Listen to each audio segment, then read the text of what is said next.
I sent over 1,000 personalized cold emails in the month of March for my agency, and this video is going to walk through exactly how that happened, why it worked so well, and the specific numbers and results that we got with this campaign. So firstly, if you're not familiar with me, my name is Ben Lister. I help agency owners by documenting all of my learnings on this YouTube channel that help me to make multi-six figures per year. So the first thing to note about this campaign is, yes, you could probably send a lot more emails, and there's probably campaigns out there where people send 1,000 in a single day, but that wasn't the purpose of this campaign. We were aiming for a very, very high response rate, and a lot of stuff in here could have been automated and we could have made it a little bit easier, but we basically did almost everything completely manual. And so the results that you'll see in this campaign are kind of, reflective of that. And it's not the typical email campaign where, you might be expecting maybe 0.5% response rate. In fact, it was much, much higher than that. And so it's just worth noting before I go into the numbers. And so firstly, the reason this worked so well and the reason that it did pretty well is mostly because of the setup. And so I will explain the setup now. So the two main parts of this was email deliverability, making sure that we were actually landing in the inbox. It doesn't matter how good your email copy is, your offer, or anything else. If you land in the spam, the campaign is not going to work and it will never be successful. And so we had a few new domains set up. We had warming that was going on for a little bit longer than usual. We usually aim for 2 weeks. This time it was going for 3 weeks. And we had a bunch of new email accounts that we used on the domains, and we set them up perfectly with all the right DNS settings, and everything was in order. We did a bunch of testing as well to make sure we were landing in the inbox. So it wasn't just a case where we tested the campaign out and then saw if we were. We knew before going into this campaign, before going into the month of March, that these emails would be firing. And so there was 21 days in the month of March, and we sent 50 personalized emails each day. And so that's 1,050 personalized emails. And so this means we need 1,050 leads. And the way that we sourced our leads was from a complete manual process. We weren't scraping leads. We were not, buying leads or anything like that. We had a team that would go out and find businesses that would be a potential fit for our offer. And then we would verify every single email that we found. We didn't send any emails to info emails, to support emails, or anything like that. If it wasn't the decision maker, then we weren't going to send that email. And so the bounce rate for this campaign was very, very, very low. I believe it was less than 1%. It might have actually been less than 0.5%, to be honest with you. And this mostly is because we verified all the emails, we double checked them. We were only using personal emails for people that were actually, the name is in the email, not just an info or support email. And that's the real foundations of this business, of this campaign, and why it works so well. So going into the results of this campaign, I've actually put some notes down here, but we sent 1,050 emails through the month of March, and that led to 650 people opening the email, which gives us an open rate of 62%. Now, there probably is ways or campaigns that have got higher open rates than this, but we didn't really care about this rate simply because the later results were within KPI, and so this is one that could have been 70 or 80%, but I think if we had a stretch to that, it might have hurt the other results, and so we weren't going to change anything simply because the booking rate and the amount of clients that we signed from this was within KPI. So from those 650 opens that we got 76 positive responses from that, which is over 10% of people that view the email actually respond positively. And this is not a response that's negative or just a bland response. This is people who are actively looking to book a call. And so that gives us over 7% of a positive reply rate. So of the emails that we send, 7% of people actually responded positively. Of those 76 positive responses, we had 48 bookings from that. And this gives us almost a 5% booking rate from the campaign that we did, which is really impressive. Anything above 2.5% is pretty good. But when you're sending, pretty personalized emails and every single email is, dedicated to this person, you can get 5%, 6% or even more sometimes. Now, the reason this worked and we were able to get, 4.5%, 5% booking rate was down to three things. Firstly, was because of the offer.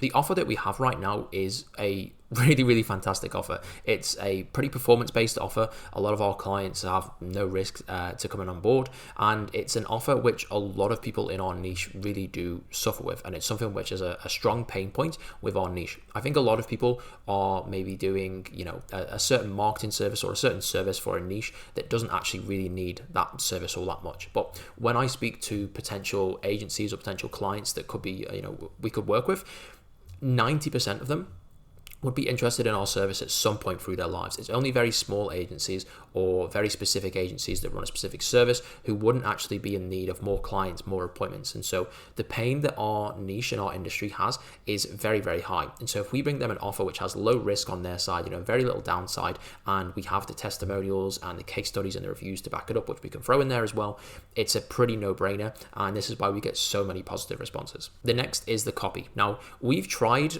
I'd probably say about 50 different types of copy. We tried so many different types, whether we are problem sniffing, finding problems that, most agencies deal with, whether we are just calling out problems, right, and just saying, you might be dealing with this problem, whether we are just straight out saying what we do and putting case studies in there. We tried so many different ones, and we have a copy right now which is pretty successful. It's working pretty well, and this is the one that I've been relying on for a little while now, and it's something which I would always imagine is going to get at least a 2 or 3% booking rate. When you pair it in with all these other factors, then you're going to get to that 4 or 5% booking rate. And that really is the key when it comes to copy. If you aren't sure what copy to use, you can obviously do some learning around what copy works and why this makes sense and, the psychology behind it. But many times you just need to get out there and just test more copies and just test different things and see what works. And eventually you will find something that works that you might have never even imagined would work. And so it's just about getting out there, putting your copy out there, getting the data, getting the numbers, and analyzing that data, and then picking the one that works best. And then the next reason why this campaign worked so well was because of hyper personalization. Now, this is something which we incorporate in many of our campaigns. We do it for a lot of our clients as well.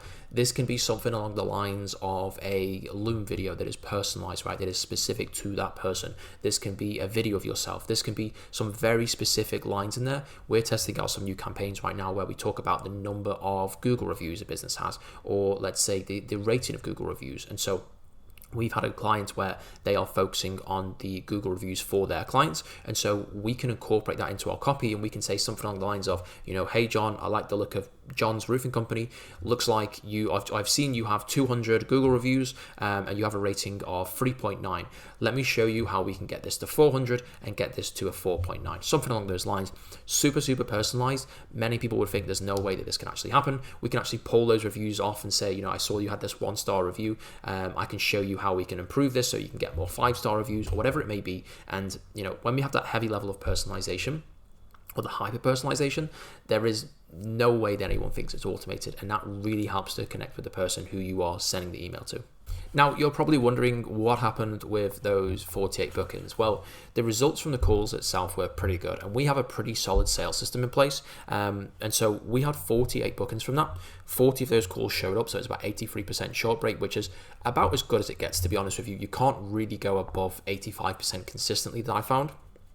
Of those 40 people that showed up, we had 34 qualified calls. So a few of those either just weren't the agency that we thought they were, or they didn't have the right service, they didn't sell the right products, different things like that. So they weren't actually qualified. But that gives us an 85% qualification rate. And the reason this is so high, some businesses have 50 or even lower than that percentage, is because when we're manually sourcing these leads, we are very particular about who we're actually reaching out to. We're not just blanket, reaching out to everyone. Obviously, that has a time and a place to do that, and you can create a campaign where you're just sending out as many emails as possible. But for this campaign, we were very specific about who we were going to reach out to, and that's why we were able to get an 85% qualification rate. Of those 34 calls that were qualified, we had 9 closed deals, which is just over 1 in 4, 26.5%, which is really, really good. Most of the time, if we're above 20, then we're pretty happy. We do average out at about 18 to 20, something like that. So obviously in March, it was a decent month. Sales, when you're dealing with low numbers, like 30 calls in a single month from a system like this, it's not something where you can really, rely on the numbers too much. But, to get above 20% is pretty cool. 26 is amazing. And from those 9 closed deals, we're able to get $45,000 in lifetime revenue for the month of March through this system. So really good month, really good system.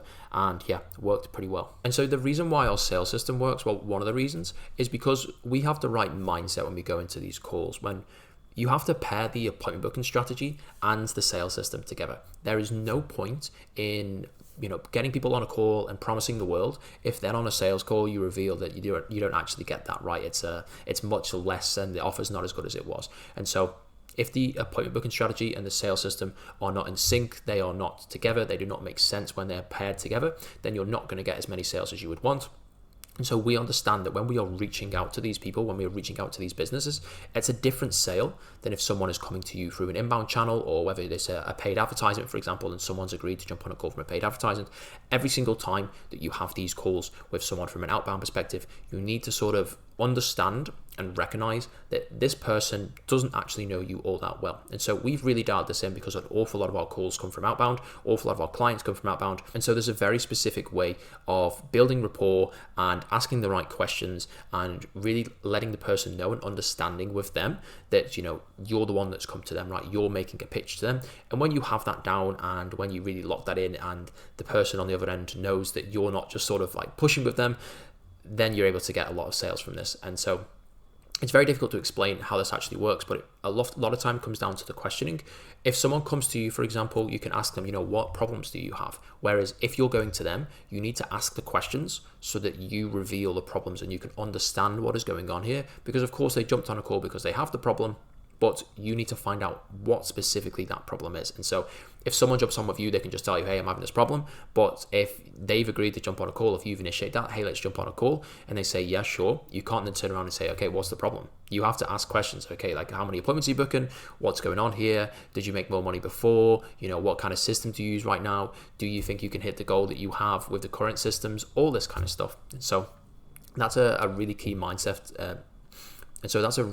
mindset shift to have when it comes to taking outbound calls. And with the questions as well, you also want to show that you're an expert. When you ask the right questions about a person's business and you qualify through them, when you ask the right questions about a person's business and you slowly start to pull that information, whether it may be, you know, how many calls they're taking, or let's say issues around the service that they have, or anything like that, you start to show that you're an expert. You've done this before and that you can be relied on and trusted for that you to actually go and complete the service, and the person then has confidence that you're the person who can go and serve that, and the person then has confidence that you are the business, you are the person that can actually hit the offer that you're talking about and you can deliver on your service. And one thing we did as well was we really honed in on our follow-up process with this. And so one call closes are something that a lot of people do like to push for, but when it comes to campaigns like this and sales calls like this, sometimes it's best to have a little bit of a process in place for follow-up. And so with the kind of companies that we were reaching out to, where you're talking, you know, multi-6, 7-figure, even 8-figure agencies,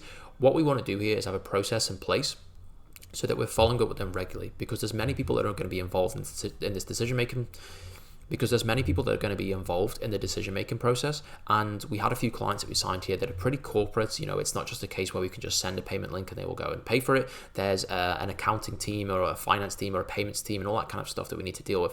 And so the follow-up process really is key. And so, you know, every 1 to 2 days, we're following up with these guys. You know, where are you on this? You know, where you're at with this? Did you go through the proposal? What are your thoughts on this? Did you speak with that person? All the time, we're just following up with them, handling objections as we go. And yeah, the follow-up process has to be pretty rigid with a campaign like this. Of course, if you are dealing with, I don't know, home improvement companies, for example, this might not be as important. But when it comes to the specific campaign where we're being, you know, super forthright, we're reaching out to people and it's a very, very personalized campaign, and we're dealing with these bigger companies as well, a follow-up process is pretty key. So that's how we got 45k lifetime revenue in the month of March using this email system. I hope you got a lot of value from this. If you did, obviously click the like button. If you're looking for more clients for your agency, then click the first link in the description. It's not some opt-in or some sign-up or anything like that. It's literally just a video of me explaining what my company does and how we've done this many times before. You don't have to click it, of course. I don't really care if you do or not. If you just want to take the value from this video, that's completely fine. But yeah, like the video, comment, subscribe, all that fun stuff. But yeah, thanks for watching. Cheers.